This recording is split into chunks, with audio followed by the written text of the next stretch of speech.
আছে? Actually West Bengal page থেকে একটা জিরো এফআইআর আছে আমরা এখানে আমাদের পরে ওই মোতাবেক আমরা থানাতে একটা কেস রেজিস্টার করি। এই কেস রেজিস্টার হওয়ার পরে কেস নাম্বারটা হলো 2025 23 নম্বর কেস, ডেটেড 3/3/2025, আর under section 69 351 clause two BNS ধর্ষণের মামলা হয়েছে। ধর্ষণের মামলা। কার বিরুদ্ধে করা হয়েছিল ম্যাডাম? জয়দীপ দেবনাথের বিরুদ্ধে। তার বাড়ি কোন জায়গাতে ছিল? তার বাড়ি কলেস্টিল্লা আউটপোস্টের এরিয়া, আড়ালিয়া দত্তপাড়া।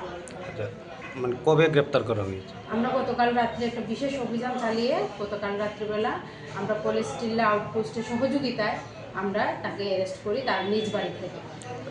আজকে কি ওকে কোর্টে পাঠানো হবে? হ্যাঁ, তাকে আজকে কোর্টে পাঠানো। আপনি কি কেসের মানে তদন্তকারী অফিসার? হ্যাঁ, আমি এই কেসে তদন্তকারী।